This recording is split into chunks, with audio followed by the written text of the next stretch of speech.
வணக்கம் மக்களே. பொதுவா தமிழ்ல வந்துட்டு இப்ப ரீமேக் மூவிஸ் அப்படின்றது வந்துட்டு ரொம்பவே வந்து கம்மியாயிடுச்சுன்னே சொல்லலாம். பெருசா எடுக்கிறதில்ல. நான் சொல்றது தெரிஞ்சு எடுத்து ப்ராப்பரா பண்றது. தெரியாம எடுக்கிறதுக்கெல்லாம் நம்ம பொறுப்பாக முடியாது. பட் தெரிஞ்சு எடுத்த படங்கள் வந்து ரொம்ப கம்மியாயிடுச்சு. ஸோ இந்த வாரம் ரிலீஸ் ஆன படம் அந்த மாதிரி ஹிந்தியில சக்கப்போடு போட்ட அந்தாதன் அப்படின்ற ஒரு ஹிந்தி படத்தோட ரீமேக் தான். நம்ம டாப் ஸ்டார் பிரசாந்த் அவர்கள் நடிச்சு அந்தகன் அப்படின்றது தமிழ்ல வெளிவந்திருக்கு. இந்த படம் வந்துட்டு பாத்தீங்கன்னா 2-3 இயர்ஸ்க்கு அப்புறம் ஒரு பெரிய வெயிட்டுக்கு அப்புறம் ரிலீஸ் ஆயிருக்கு. பட் இத்தனை வருஷம் இந்த காத்திருப்பு இது உண்மையிலேயே இது வர்த்தா? அந்த படத்துக்கும் இந்த படத்துக்கும் என்னெல்லாம் சின்ன சின்ன டிஃபரன்ஸ் பண்ணியிருக்காங்களா? அந்த படம் மாதிரியே இந்த படம் இன்ட்ரெஸ்டிங்கா இருக்கா?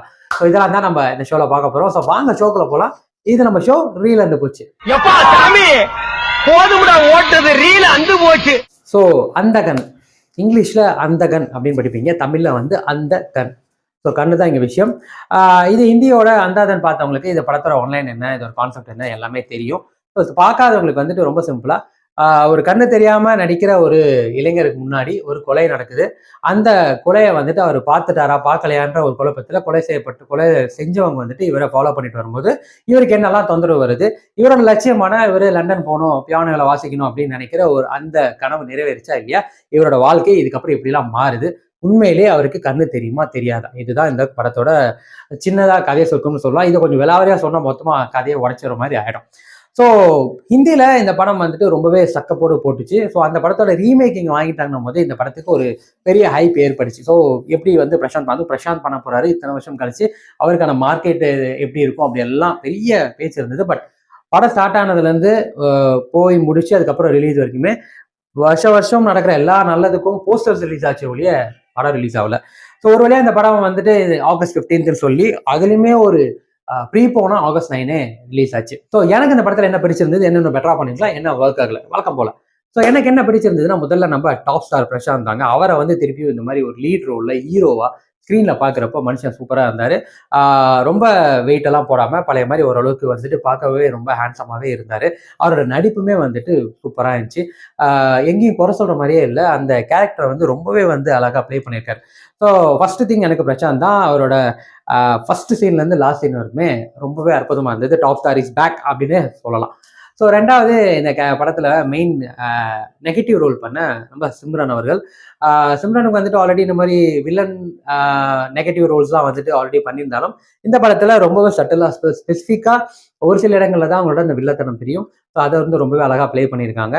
மற்ற கேரக்டர்ஸ் ஆனால் கார்த்திகா இருக்கட்டும், பிரியா ஆனந்த், சமுத்திரகனி, இவங்க எல்லாருமே அவங்களுக்கான என்ன கேரக்டர்ஸோ அதை ரொம்பவே அழகா போல. ஸோ கேரக்டரைசேஷன் ரொம்பவே வந்து அழகா யார அழகா எங்க வைக்கணுமோ அந்த இடத்துல வச்சிருந்தாங்க. யோகி பாபு, ஊர்வசி மேடம், ரவிக்குமார் சார் எல்லாருமே வந்துட்டு அவங்களோட பாட்டை ரொம்பவே அழகா ப்ளே பண்ணியிருந்தாங்க. ஸோ ரெண்டாவது எனக்கு இந்த படத்துல பிடிச்சிருந்தது, இந்த படத்தோட இந்த ஸ்கிரீன் பிளேவை வந்து நான் அதை மாத்திர இதை மாத்திரன்னு மாத்தாம அந்த படத்துல ஆல்மோஸ்ட் ஒரு 95% அதே இந்த படத்துலயும் கொண்டு வந்தது தான். எதுவும் பெருசா மாத்தி அந்த த்ரில்லருக்கான அந்த சஸ்பென்ஸ் எலமெண்ட்டை கொல்லாம விட்டாங்க. ஸோ அதை அப்படியே இங்க ரெப்ளிகேட் பண்ணனால இந்த படம் இன்ட்ரெஸ்டிங்காகவே போச்சு. பெருசா குறை சொல்ற மாதிரியும் இல்லை. இன்னும் என்ன பெட்டரா பண்ணிருக்கலாம்னா டெஃபினட்டா எனக்கு வந்து மியூசிக் தாங்க. எனக்கு கிட்டத்தட்ட அது ஒர்க் அவுட்டே ஆகலன்னு சொல்லலாம். ஏன்னா இந்த படம் வந்து ஒரு பியானிஸ்ட், அவர் வந்து ஒரு பியானிஸ்ட், ஹீரோ வந்து ஒரு பியானோ வாசிக்கிறவர். அவர் இசைனா ரொம்ப பிடிக்கும். அப்படிப்பட்ட மனுஷன் வந்து ஒரு முதல் பாடலா இந்த படத்துல அறிமுகம் ஆகுது. அதுவும் அந்த பியானோ வாசிக்கிறப்போ அந்த பாடல் வந்து ரொம்பவே கேட்க இனிமையா இருக்கணும். ஆனா உண்மையிலேயே அது ஒரு தெலுங்கு படத்தோட டப்பிங் பாட்டு மாதிரி இருந்தது. சந்தோஷ் நாராயணா மியூசிக் அப்படின்ற ஒரு மிகப்பெரிய ஒரு கேள்விதான். படத்துல எங்கேயுமே சாங்ஸ் வந்து பெருசா ஒர்க் ஆகல. இன்ஃபேக்ட் கார்த்திக் சாரோட பழைய பாட்டை பியானோ வாசிக்கிறப்ப கூட நல்லா இருந்தது. பட் மற்ற பாடல்கள் வந்து எதுவுமே மனசுல பதியல. ஏன்னா இந்த படம் வந்து ஒரு இசை சம்பந்தப்பட்ட ஒரு மியூசிக் த்ரில்லர் தான், மியூசிக்கல் த்ரில்லர்னே சொல்லலாம். ஏன்னா பியானோ தான் அங்க பெரிய எலமெண்ட்டு.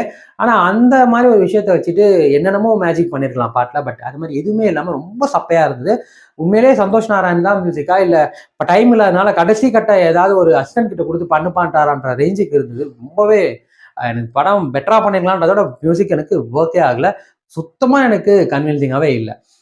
ஸோ மியூசிக் வந்துட்டு எனக்கு கம்ப்ளீட் நெகட்டிவ் தான். அது இல்லாமல் ஒரு சில இடங்கள்ல எடிட்டாக இருக்கட்டும், அது கம்ப்ளீட்டாக அப்படியே அப்படியே அங்கங்கே போகிற மாதிரி இருக்கும். அதே மாதிரி ஒரு சில இடங்கள்ல வந்துட்டு விஷுவல்ஸே வந்துட்டு ரொம்பவே வந்து ரொம்ப செயற்கைத்தனமாக ஒரு சில இடங்கள்ல இருக்கும். அதுக்கப்புறம் சிஜி இந்த படத்துக்கு என்ன பண்ணுமோ அதை ட்ரை பண்ணியிருக்காங்க. பட் அந்த லாஸ்ட் லண்டன் சீன்லாம் கொஞ்சம் தவிர்த்துருக்கலாம். ஏன்னா படத்தோட கிளைமேக்ஸ் பொசிஷன் அது. அந்த இடத்துல முடிஞ்சா லண்டன் போய் எடுத்திருக்கலாம், இல்லை லண்டன் சொல்லாமல் வேற ஏதாவது ஒரு இடம் சொல்லியிருக்கலாம். அதை கொஞ்சம் தவிர்த்துருக்கலாம். அது ரொம்ப ஹார்ஷா தெரியும். கிளைமேக்ஸ் போர்ஷன்ல போய் அந்த மாதிரி தெரியாம இருந்திருந்தா பெட்டரா இருந்திருக்கும். ஸோ பட் ஓவராலா டாப் ஸ்டார் பிரசாந்துக்கு வந்து இது ஒரு மிகப்பெரிய ஒரு கம்பேக் படம்னே சொல்லலாம். நிஜமா அந்தாதன் ஹிந்தி படம் பார்க்காதவங்களுக்கு இது ஒரு நல்ல ஒரு த்ரில்லர் படமாவே இருக்கும்.